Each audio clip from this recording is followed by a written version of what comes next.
Howdy, y'all. I'm your host, Kelly Reed, joined by my good friends, Greg Smith and Mark Ford, for another episode of CardBlitz. Guys, how's it going? Hey, Kelly, I'm doing good, man. How are you doing this morning? It is a Sunday morning full of football and baseball and all sorts of good card talk, isn't it? Absolutely. Hey, Mark, what's going on, man? Hey, I'm doing good, brother. Thanks for having us on, Kelly. Really excited to be on the show today. Yes, Yeah, absolutely. the Saints a return of the Three Amigos edition. So let's just get into it, man. Did y'all watch any of the college football games yesterday or the World Series? I watched a little bit of the World Series last night. Dodgers came back. The Blue Jays put it on them in game one. Um, Honestly, I'm not real big into college football anymore. My interest level rises and falls with the fortunes of Florida State. So, as we all know, they haven't been very good for a while since basically Winston was there. So I don't know. You watching the ball games at all, Mark? What's going on in your world? Full disclosure, yeah, full disclosure, I didn't watch anything yesterday. I'm sick as a dog. Oh I'm no. probably the only person in the world that hasn't had COVID yet, so I did not take a test, but I was really, really sick, and I had like 4 or 5 papers for school. So my spot was in a coma yesterday, so I didn't see anything. Was there any Kelly? Was there any big upsets in college yesterday? Anything worthy of note? I mean, other than Alabama running close to defeat in South Carolina, the Gamecocks gave it up the fourth quarter there with a couple of minutes left in the game. Other than that, though, watching a bit of the World Series, wow, man! I mean, Yamamoto, I got a card of his that I was going to show off right here. This Yamamoto card. I mean, like he did Yeah, something that hasn't been done in almost a quarter of a century, and I was just kind of wowed by that too. yeah. He pitched the first complete game I saw since 2015, and he and Otani really. I mean, you got Otani, I think, going in game three, so that's going to really swing it because they both seem unhittable. And when you throw in what Otani's doing at the plate, I mean, I just don't see a way the Blue Jays can stay with him. But I mean, the Blue Jays get their bats going like they did in game one, and and you never know. It's So, ugly fast on the other side of that, right? oh yeah, yeah, absolutely. So, it's an interesting series. I do think the Dodgers still have to be considered the favorite, but I think anything really can happen in a 7 game series, which we've all seen. I mean, Mark, I know you haven't been following MLB as much the last few years as you normally did. You got any thoughts on the World Series at all, man? I mean, I have thoughts on, it'd be great if Toronto could win as somebody different. I mean, the Dodgers have kind of become the evil empire a little bit with their payroll, and they're like the Yankees West Coast. For Otani, though, I mean, what he's doing is generational, so that's really pretty amazing. So there's no losers in the outcome of whoever wins. Other than I think that the Dodgers are a bit of the Yankees West, but Toronto has a huge payroll too. They're a big market team. They're the Kings of Canada, so it's a pretty interesting series. Do y'all just on this out there? Do y'all think that in light of Yamamoto and Sasaki going to the Dodgers with Otani, do y'all feel like that's kind of like the pipeline for the Japanese leagues for those players to come over to the States, or is it just because they have the most money they attract these players? Well, the pipeline I think has been East Coast, West Coast, just because traditionally that's where your communities, whether you be Korean, Chinese, Japanese, whatever, there's a large presence in those areas of those ethnic neighborhoods and cultures. So whether it be San Diego, Los Angeles, New York City, just so people are going to feel more comfortable there. I think that is more of a factor than the economics of it all. Because most teams are able to pay whatever they need to pay. But so between the big market, but I think that they're more comfortable there. Interesting, Yeah, Greg. yeah, I would agree with you there. I do think it's interesting though that for a while Seattle was the hotbed for Japanese talent, and kind of naturally you had the owners of Nintendo or part owners of the Mariners, and I think with Los Angeles having the open checkbook more so than they did 10, 15 years ago, that has swung the balance of power in that equation to the Dodgers really more than the Mariners.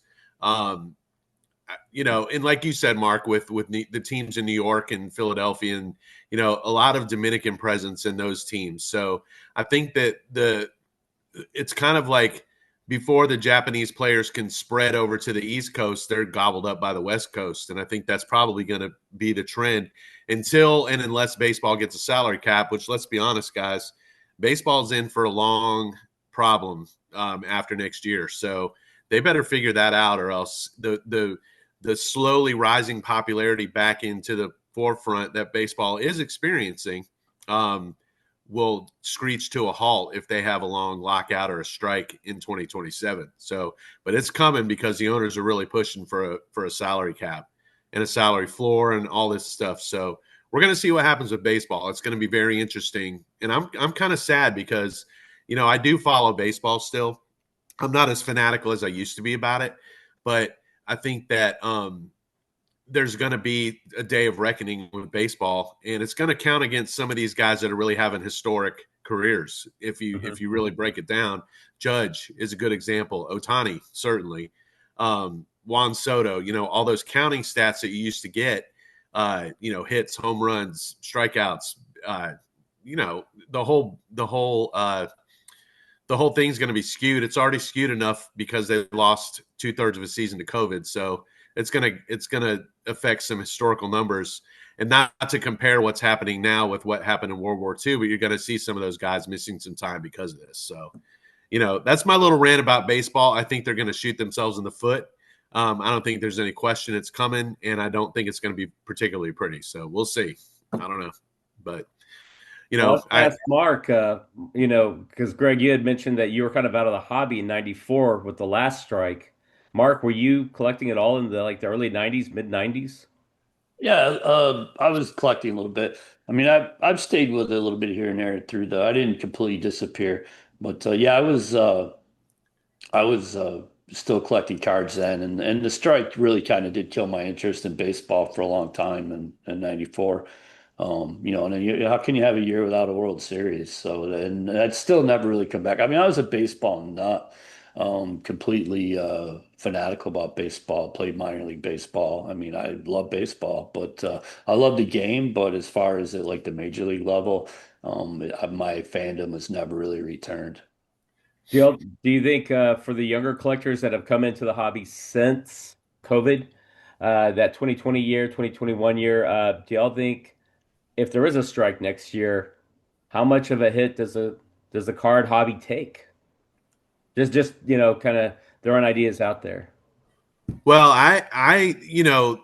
what I've noticed that shows a lot, and this is kind of well documented. I've noticed probably at least 50% Pokemon and TCG and Magic cards and stuff like that. It's certainly not going to help. Mark, you did that video last week Yeah. about your experience at the card show. Maybe you can talk because Yeah, it you've been was more recently than me. 85%. It was 85, 90% Pokemon and Magic the Gathering and all that stuff. So I think like your younger, newer collectors are going to gravitate towards that anyways because they already are.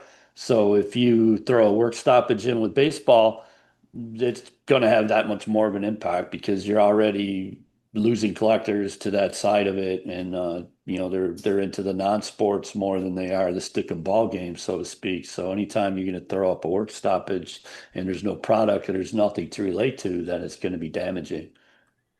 Right, right. I fully agree with you, and I think also, with the way that communication and that the internet and social media has evolved over the last 20 years, um, baseball's not in a position where they need negative. They need people playing games. They need Shohei Otani hitting 3 home runs and striking out 10 people in the playoffs. They need that kind of stuff. They don't need, well, we haven't had a game in 6 months. So vintage, what will that do for vintage, which is really what I'm concerned about. Time will tell, but it can't be a good portent of things to come, I don't think. So, what's your thoughts, Kelly? I mean, what do you think is going to happen? Well, I mean, I was kind of getting back into collecting in the early '90s when I was in college, and then after graduation, and the work stoppage. Yeah, it certainly impacted, like the type of product that was being, manufactured by the card companies. I felt like there was a bit of a slowdown at card shows, but what by '98, it had kind of picked itself up by the bootstraps, and with Mark McGwire and McGuire Sosa, Sosa. yeah, I Yeah. mean that just got the hobby kind of reinvigorated. That's kind of my take on it, but it'll be interesting to see what happens with this next round of negotiations. Yeah, and it's not coming until the end of next year. So hopefully cooler heads will prevail. But it seems like the NBA and the NFL are always able to find some kind of happy medium and work things out with their players' unions and with their athletes. For some reason, baseball just seems really contentious every time they do it, Hmm. and it really kind of gets old after the seventh or eighth time that you've seen this in your lifetime. I mean, Mark, you were what 13, 14 when the first strike happened in 81. 81, yeah. And that sucked, man. And I Yeah, remember that did suck. The whole when they summer came sucked. back with the All-Star game and Gary Carter hit the home run, and I was Yeah. overjoyed. So Wasn't I that think, Montreal? yeah, Yeah. I think with that strike, it didn't have as big an impact because we were locked into baseball. Baseball was football and baseball are probably neck and neck at that time. Now, obviously, football has surpassed baseball. Some could say maybe even basketball has, but at that time, baseball was still pretty much on a par with the other sports. And we were just overjoyed when he came back because it was Right. unfathomable there's no baseball. But then it happens again and again and again and again, and you're not so overjoyed when it comes back. You're just like, whatever. This is the 18th time this has happened, so it's the law of diminishing returns. Absolutely. Yeah, I remember that whole summer. I was staying at my grandparents that summer in Bradenton, and I was just beside myself because I would watch baseball, or follow the box scores We or play like. Stratomatic. Me and my buddies, we'd play like Stratomatic in games and stuff like that at that time Oh because there's yeah. no baseball. So we'd make our own damn baseball. And if you remember, they were broadcasting games, they were making up games, and it was crazy, man. Today they wouldn't do that. So it's just a Right. totally different mindset, totally different time. Today, when there's a work stoppage, goodbye, adios, see you later. We'll come back when you come back. Then, man, minor league baseball, and like I say, they were simulating games, and we were playing games, and made doing Stratomatic and all that stuff. So it was a Yeah. completely different time. But I So remember, guys, back in probably it was around 2000, 2001 when baseball was starting to lose some of its market share. And, the hobby was asking, like, hey, where are we going to find like this youth movement? Where are we going to find the new blood to keep this hobby going? Because kids were, they had like their whatever video gaming consoles or looking on their computers. And so the idea of collecting and spending time reflecting on your cards, the hobby was asking, where are we going to find them? And then we were in the doldrums, I guess, for about 20 years before COVID, kind of got things going again. Yeah, yeah. And I think you make a good point there. The difference I think now though between this current environment and back then was you didn't have the widespread in this.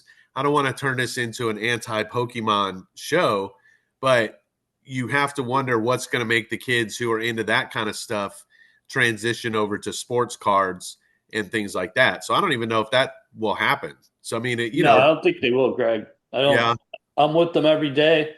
It's not happening, man. I mean, these yeah, kids are locked into anime and into everything but sports. And granted, I'm in an alternative school, and my kids are kind of extreme, but I might have one or two. I got 50, I got 60 kids, right? I might have two that like sports. That's it. I mean, right. that's crazy. So I don't think it's really going to change. I don't think the impact is. It's now other schools might be different, but I mean, I can tell you we have an NBA team and I got, 58 kids that don't even know who plays. Oh, you talking about the Magic? Yeah, that's The that's crazy. starters and yeah. Mhm. Yeah. So Kelly, you're in Dallas. I mean, what's the sports card environment there? It seems like it's probably a little bit different than Orlando, and certainly different than where I'm at. I mean, it seems like y'all have a big giant sports card show about once every 3 or 4 months. So it's got to be a little different there. Have you noticed any kind of I sea mean, change with Pokemon and stuff like that in Dallas? certainly TCG, Pokemon, they have their own shows as well as the combined sports card, Pokemon shows that you see around the country. Dallas Card Show is a big one that takes place every 2 months. Yesterday, though, on a Saturday, there was one in the town of Frisco, which is a suburb, and it's called the Frisco Card Show. That's a 2-day one. Yesterday was sports. Today's TCG, and then out west in the town of Fort Worth, we there was a Cowtown card show, and that would be a mix of the two. And so every weekend here in the Metroplex, we have card shows. Yeah. So that takes me back to the early 90s. Right. Right. Where it's just like everywhere you turn, there's a card show, which is great for those that are in the hobby and trying to like grow their hobby connections and complete sets or player runs or I don't know, Pokemon runs. I know nothing about that world, but I was gonna ask you guys though that based on that, like, do y'all have other than card shows and maybe eBay, Facebook, where do y'all go to find your cards? How do you build your network and your collections? Mark, I'll let you. You had some things you wanted to talk about with your non-sports stuff. So why don't you take the lead on that one? Where do you go to find your stuff, man? Or just a general. So Yeah. I know you don't want to give up the No, ghost. I'll generalize. I don't mind Yeah. generalizing. It's okay. I think what we do, the problem with a lot of people is we don't think outside the box. And we look at eBay, we look at the Facebook groups, Facebook Marketplace, blah, blah, blah, all our traditional spots. So what I've done, and to be honest, my fandom of the stick and ball sports as far as collecting is pretty much nil now, other than Buffalo Bills, filling out my Hank Aaron collection, so on and so forth. So I'm more into non-sports at this time. But regardless, I look at auction sites, and I don't have a problem telling this to anybody. Go on Auction Zip and type in whatever you're into, and you're going to get hundreds of auctions across the United States of America where you can get things. So the beauty of the internet is that our reach has expanded. It's made the world bigger, but it's also made the world smaller, so to speak. So I do pretty well. There's one place in Ohio, which I'm not going to name, where I just absolutely get a ton of great stuff that I resell, some things for my PC. There's another place in Pennsylvania. I'm not going to name the name, but I do really well in. But I will tell anybody, go on Auction Zip, type in what you want. So there's other avenues besides eBay. And the other thing that people should understand, sometimes it's worth it to throw a dart at the dartboard, and you can tell when auction people that are doing auctions aren't sports people. There'll be like one lot of sports cards in there, and you're liable to get them, to you in a Ziploc bag or in a garbage bag, or but if there's enough in there, sometimes something will stick. So don't be afraid to spend a buck or two on a nice big lot of cards because I'll give you an example. I bought 85 pounds of cards from this place in an auction. 85 pounds? 85 pounds. That's I like call it tonnage, people. So when I get cards, I tonnage. I I don't. got to break out my That's the other thing calculator here. too. I don't.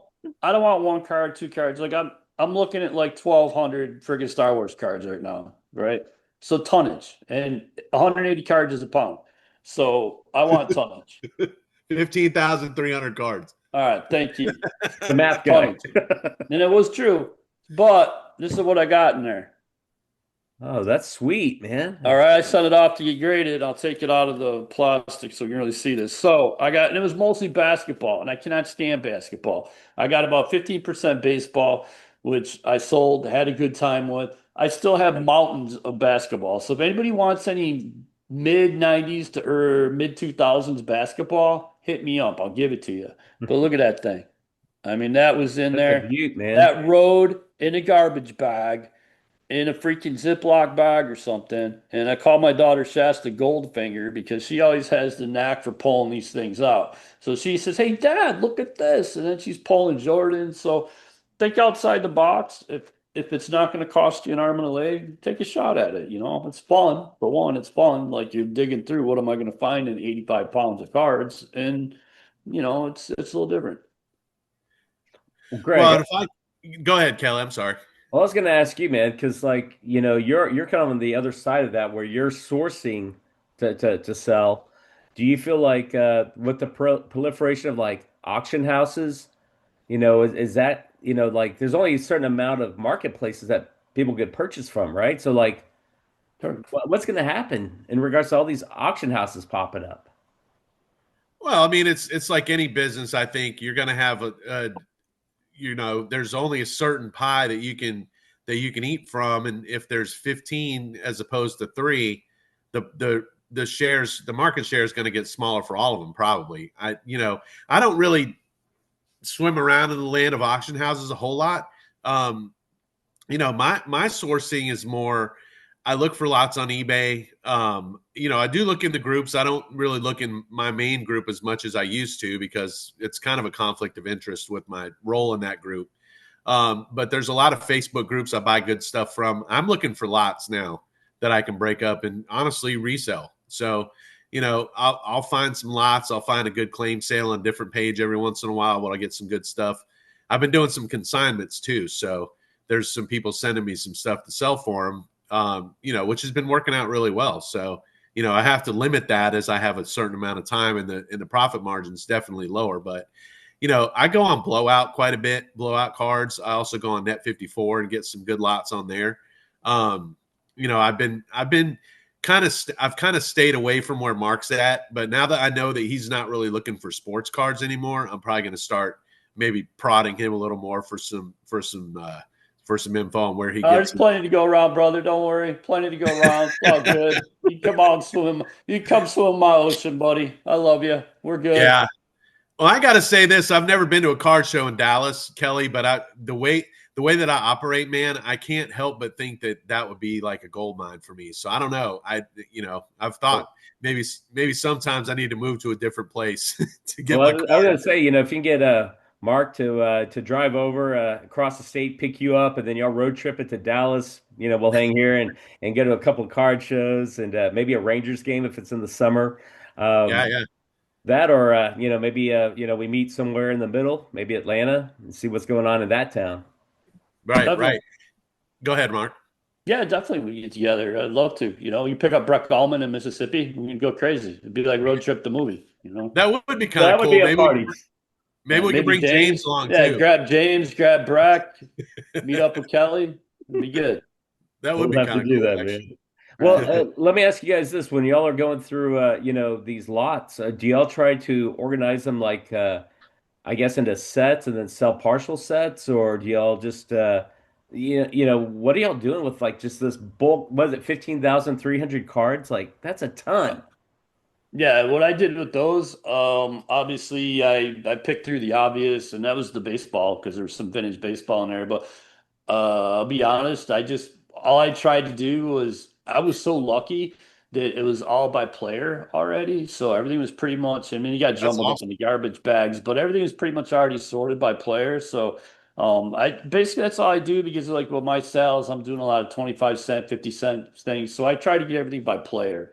I don't really do by like year or set or company of card and this and that. So I'm pretty much when I do organize, which I don't have as much time as I should, I try to keep it by player. So if I'm doing a sale, I can just go like, here's George Brad, here's Cal Ripken, here's Michael Jordan, blah, blah, blah. How about you, Yeah, Greg? I'm just. Go ahead, Kelly. I was going to say, how about you, Greg? What's Oh your take, man? yeah, I am the king of disorganization and also the king of wishful thinking. That I'm gonna be organized sometime in the near future. Um, when I get a lot, I'll pick out the obvious, like Mark said, the good cards, and then as far as the rest, I mean, I maybe this is going to sound bad, but I don't have it in me to just give away a bunch of cards really, really cheap if there's another option, and maybe that's not great, and I need to because I'm approaching critical mass with my wife. There's a lot of cards, but I'll piece it out if I can, and if it's really junk, I'll just throw it in a box, and I'll end up getting rid of that someday. But as far as organizing, I do more by price point. So if I find a bunch of cards I think will sell for $1, I'll put them in $1 sale. Mark, you're the master of just getting rid of, like these Kiss Yeah. sales you're having, man. What? Yeah. Thank you, brother. Yeah. You know, my new is Kiss and Star Wars, and that's what I enjoy, and that's where I'm at, and that's what I'm really into. But yeah, I'm almost 100% sales rate on that, and I don't mind saying the key. I've had a lot of it. I've accumulated over time. We're talking like 40 years of Mr. Ford putting this stuff together. But the thing is I look at the lots, and I look at the totality of it, and just I'll give you an example. If I buy 100 cards at 25 bucks, that's 40 cents a piece. So I don't look at individual, okay, this Ace Frehley is worth 5 bucks. I can sell it for 2 bucks. I mean, and it's below comp, and I still made 5x. So I look at the totality of it, and that's where I do well. And people, how do you do this? How do you sell dollar Luke Skywalker rookie cards? Well, because I paid 25 cents for it. So I'm not greedy, and so I'm so different and outside of the main that you can't really use me as an example because that's my fun. My fun is shaking it up. My fun is putting something out there that might be worth 30 or 40 bucks for a dollar, you know? Right. Because I Hey, paid a quarter for it. So who cares? You know, and And I'm then not, getting a bunch of I'm not a then getting a bunch. profiteer. I don't do this for money at all. Everything I'm like a nonprofit. Whatever I buy, whatever I bring in, it goes out. So whatever I pay for, it's a dead even thing. I'm not looking to make money. I don't want to make money on this. I don't need to make money. So my fun is that. But that's how, I do it. And so I look at the totality. I spent 50 bucks. Obviously, I want to make some money, but I don't need to get always comp or book because I look at the whole. What I paid for everything. What do I need to get back? Does that make sense? It Mark, let does, me let sure. me let me throw this out there and ask you. When I went through my collection, I found like five of those Kiss cards. So apparently, when I was a kid, I must have bought a pack somewhere and got Hmm. some Kiss cards. How many cards are in that set? Is it like? Because I've seen like, is there a series one 66. and a series two from the '70s, or is it just No, like 66 cards. that's it, one series? Yeah. Woohoo. Right there. Right there they are. There's the boys. Ace Frehley, Yeah. RIP. Yeah, 66. That's it. And so when you're going through, Series one, series two. There's two series. and it's just a total of 66 cards. Yeah, one series has Kiss Army, and the other one has the puzzle on the back. So, like this one has the puzzle on the back, and Hmm. then the other one will say Kiss Army, and it'll have like a little bio on it. Well, what I was going to ask you then is, when you were going through it, why didn't you just make starter sets and try to flip those, or is it just easier for you to go, No, hey, because I'll hey, be straight. here's a I'll be card, on. I'll and be let's go. 110% straight, and because there's more money in the breakup value. So while I'm not a profiteer, I'm also not dumb. So if the set's worth 50 bucks, there's more money in the breakup value. That is, there's more because you could sell the individual cards for more than what the set's worth. So Absolutely. and people don't want sets. Not everybody wants sets. That's the mindset. I don't want sets. I have like two sets. I have like 89 Fleer baseball and 87 Topps baseball. Two of the lowest, like worth crap. But I'm not a set guy. So most people, believe it or not, younger, maybe my age and down, they don't want sets. It takes up time. It takes up space. So they want individual cards. So they'll pay $2, $3, $4. They say, well, why don't they just buy the whole set? 'Cause they don't want it. So That's a so fascinating topic for another day. We'll it is, and it's we'll talk about true. sets at a later date, man. Yeah. But Yeah, uh, well, we can revisit that, but people don't want it. They just don't want it anymore. The days of set collecting are dead. well, I was gonna say, Greg, we're starting to kind of wrap things up. Is there any other topics you wanted to get into before we call it a day? Well, I just got a notification on my rest in peace. I've got a rest in peace here, unfortunately. Nick Mangold. I don't know Mm, if you know him. yeah, Yeah, Jets. lineman. Jets, Yeah, yeah, center. he just passed away. So like within the last 10 minutes. So rest in peace, Nick Mangold. Hmm. Topic for me, really, if we're wrapping up, Quinn Ewers is inactive today. So it's ride or die with Tua. He's not going to get benched again, apparently. And we play the Falcons in the Georgia Dome. So my prediction for Tua is a big day today because he usually plays well when the elements are good. So I think we're going to beat the Falcons today. That's my topic right now, and I'm going to stick to it. Who you got today? Who you got today playing, Mark? Who's We're Bill? playing the Panthers, and I fully Oh expect the God. Bills to stumble around and be uninteresting today, but that's my opinion. Is it a So, noon game or you guys on prime time like usual? no, it's at 1 o'clock. So Oh wow. we don't have high hopes. So. Yeah. I mean, I'll put it this way: the Patriots put 48 on the Panthers, and the Panthers scored 13 points on the worst team in football, the Jets, last week. So if the Bills stumble around in this game, I think that is an indication that there's a problem. Right, right. And how about you, Kelly? You got the Cowboys. Who are they playing today? Cowboys go to Mile High to take on the Broncos. I don't think it'll be a reenactment of Super Bowl 12. We have no defense.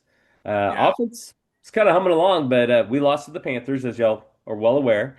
Yeah. But then we turned around and beat the Commanders last week. So I am at, Convincingly. I kind of envision it being a shootout if the Cowboys are going to be in it at all. If the offense has any kind of hiccups, Broncos will run away with it. So.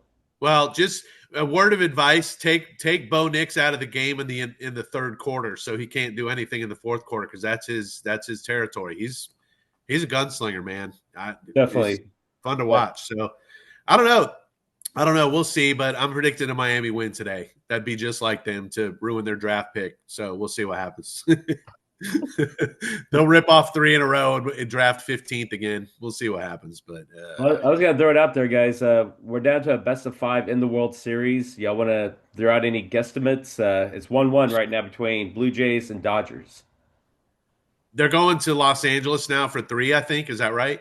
Yes, sir. I think the Dodgers are going to win it in 6 games. I think they're going to win 2 out of 3 in LA. Shohei's pitching game 3. And then I'm thinking the Dodgers in 6. So that's my prediction. Mark? Agree, concur. Same as Greg. I think Dodgers are just a little too much to overcome. So probably Dodgers 6 games.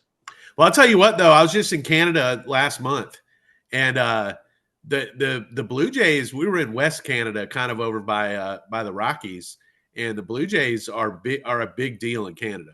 So there was people, in the airports, and it was really cool to see. Actually, the country was really, really excited about the Blue Jays. So I'm not gonna lie. I hope the Blue Jays win. I just don't see it. So we'll see, but maybe they'll prove me wrong and just dominate them. They get those bats going, it could be anybody's game, though. So we'll see. I was going to say if the Blue Jays do pull off the World Series win, they'll have a perfect record in the World Series, right? Yeah, 3-0 at that point. And that's 3-0. They won 2 in a row at one point, didn't they? Yeah, back to 95, back. 96, yeah. Yeah, Joe Carter. That's right. Well, we'll see. It should be interesting. I'm interested to see how Ohtani pitches in Game 3. So it should be fun to watch. Anyway, I hope our teams all do well today. Any closing comments, Kelly or Mark? You guys have anything else? Mark? Yeah, Kelly, just thank you. Yeah, thank you for having us on. I appreciate it. And, thank you for being a teacher and doing what you do. I have a great affinity for that, obviously, and I appreciate it. So thank you. Thank you for having us on. It's really great to be able to connect with other people. Well, that and this whole CardBlitz stream of card consciousness mashup, I think it's a good thing. We should keep doing this every now and then. I think it's fun for definitely. viewers Absolutely. of both channels, and let's just continue to cross-pollinate and grow this thing, man. Absolutely. And Mark, I hope you feel better, man. I hope it's not Definitely. COVID. No, we'll never know because I'm not testing. Because I'm going to remain Can't prove undefeated, anything, baby. right? Right. I'm remaining undefeated, so I'm the champ. So I'm not going down that road. I'm going to dodge it. So Right. All right. Well, everybody, y'all have a good afternoon, and until next time, keep on keeping on. Kelly, do what you do, and Mark and I'll do the same. And this has been fun. Thank you for having us, Kelly. All right, gentlemen. Take care and have a great day. Thank you.